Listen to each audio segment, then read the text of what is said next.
लखनपुर में चुनावी घोषणा के पहले विधायक राजेश अग्रवाल तकरीबन 7 लाख के विकास कार्य के करीन आवे भूमि पूजन। आज लोकसभा चुनाव के घोषणा होने के पहले और आचार संहिता लगे के पहले लखनपुर नगर पंचायत क्षेत्र में विधायक राजेश अग्रवाल नगर पालिका अध्यक्ष सावित्री दिनेश साबो के संग दूसरे जनप्रतिनिधि उनके मौजूदगी में करीब 60 लाख रुपए के निर्माण कार्य के भूमि पूजन करी। मिली जानकारी के मुताबिक लखनपुर नगर पंचायत के वार्ड क्रमांक 15 में मुक्तिधाम परिसर में पुष्प वाटिका पर करीब 9 लाख रुपए, वार्ड क्रमांक 6 में शिव मंदिर परिसर में पुष्प वाटिका उद्यान के विकास पर करीबन 8 लाख रुपए और वार्ड क्रमांक 9 मुक्तिधाम में पुष्प वाटिका के विकास कार्य पर करीबन 3 लाख रुपए घोषित करे गए रही से वहीं शॉपिंग कॉम्प्लेक्स पखना तालाब के किनारे जो निर्माण कार्य होना रही से ओकर पर करीबन 42 लाख रुपए मंजूर करे गए रही से इस जमो कार्य के भूमि पूजन आज स्थानीय जनप्रतिनिधि मन की मौजूदगी में करेगी। ये मौका विधायक राजेश अग्रवाल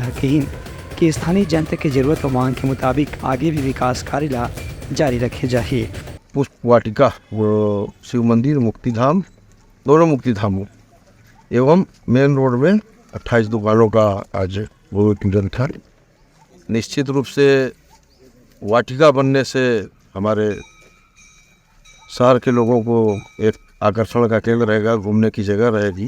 ब्यूरो रिपोर्ट, उटलंघा न्यूज़।